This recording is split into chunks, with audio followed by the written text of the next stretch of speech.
works is if you subscribe to... Fuck, I can't do this.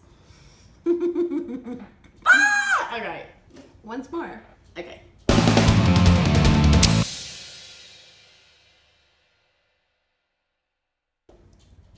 Hi guys, I'm Heather Dorff. I'm Jessica Cameron. Welcome back to Scream Queen Stream. Right now what we have going is our Truth or Dare of the month. As you know, if you subscribe to a certain level at Patreon, you get to ask us either to do a dare or tell you the truth. And for this month we have Terry Smith, who asked us what our scariest, craziest fan encounter was. So Fun times. Yes. Just don't kill us if you're watching this. You're gonna go first, Heather Dorff. Oh damn it, I'm going first. Okay. My scariest encounter wasn't too long ago. Oh god, it is kind of scary mentioning this because what if the fan gets like super pissed? The less fan, more stalker. Let's just put that out there right away because like our fans are lovely. We love our fans, but there is a line you cross to when you become stalker. Correct. Or like if you, I like to like the term, anybody that's like used the term, I see you as my sister or like brother, and you've literally never spoken to them before. Right. There's something not right up there. Like we've never exchanged words. You can't possibly see me as a relative. Right. No, in this particular case though, I don't know what made, I can't remember. There was a series of events that led this fan to kind of freak out. One of them was he was asking me to date him. That was one of them. He wanted me to come visit him in Texas and actually like date him. And then he gave me these really weird explanation of like why I should date him and stuff. It was kind of scary. And then when I ignored that, and lengthy, like we're talking pages. Yeah, it was very long. It was very long and multiple emails. And I tried to be nice at first, and I was like, no, I'm sorry, no, that kind of thing. And then when I kind of denied it, I started ignoring him basically because he kept sending really weird, progressively weirder and weirder emails. He then sent me an anonymous email that said something like to the effect of, I know where you live, I know where you work, mentioned a couple of my friends and like where I hang out, like Jess and a few other people we hang out with, and just said, I'm watching you. That was really bad. Guys, don't do stuff like that. That's just crazy. It's just crazy. Like I said, it's less fan, it's more stalker at that point. Right.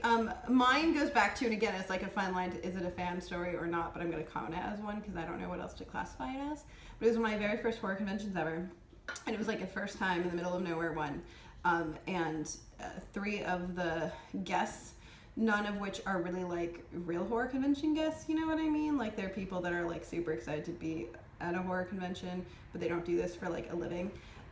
They proceeded to bang on my door all night trying to break it down to get into my hotel room, and because I was brand new to the scene, and this is going back years ago, so don't bother guessing who it is. If I ever see you in real life and I've been drinking, I'll tell you who it is.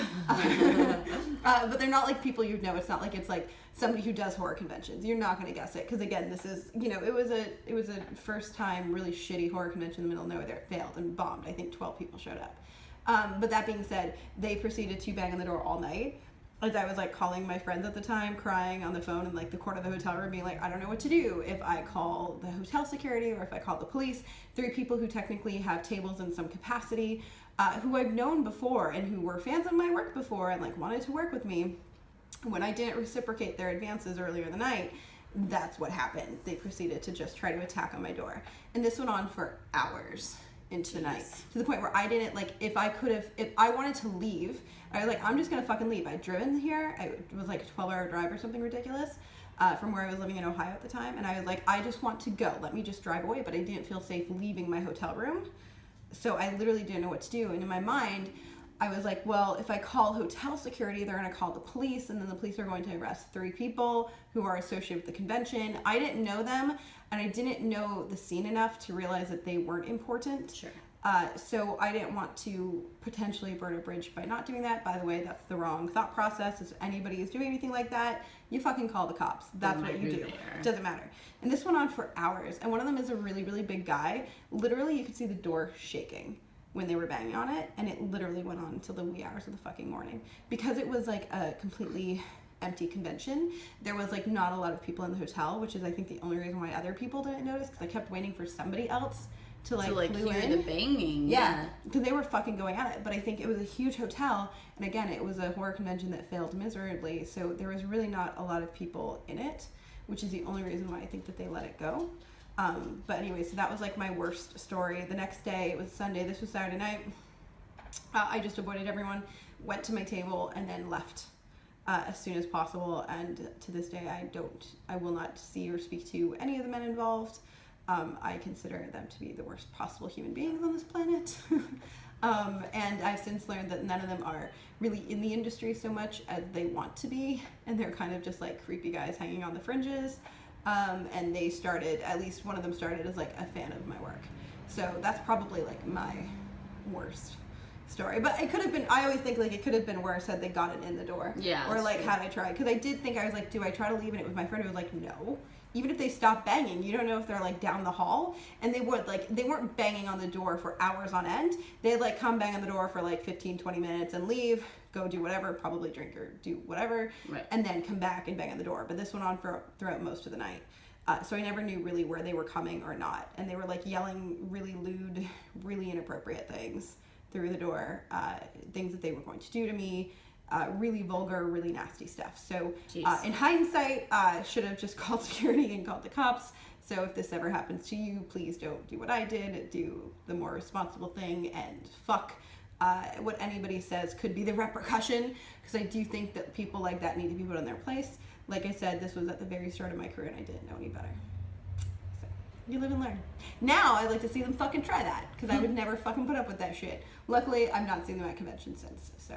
Or anyone that crazy either. Yay! Right? The one creepy guy does come up to me every once in a while. I'll see him at like AFM or something, and I literally will be like, do not talk to me. If you do not go away, I'm just going to yell for help. Mm-hmm. And he literally, I was like, I'm just going to keep raising my voice until you leave. And I just keep raising it until he leaves.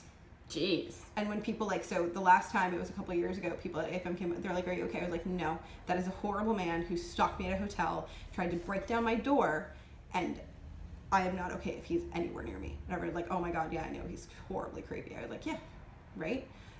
So yeah, fun times. Thanks for your question. That was a bit of a downer, but that's okay. That's okay. Well, there you go, guys. Remember, if you would like to ask us the truth or dare us to do something, all you gotta do is check out our Patreon. We do have a level for that. We have a ton of other amazing perks and, you know, different things you get for subscribing, so do so. Thanks, guys. Thank you.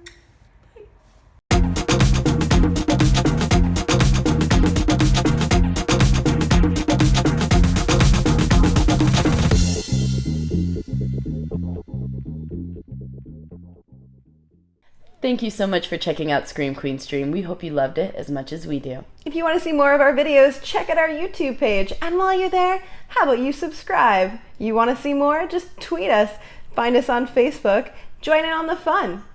And most importantly, if you really want to join us on this crazy ride, check out our Patreon page and become a patron for amazing, awesome perks that we give out monthly. As well as early access to all of our videos. Free giveaways. And a whole lot more fun shit. So check it out. We'll see you there. Stay bloody. You stole my tagline. I did. You're a horrible friend.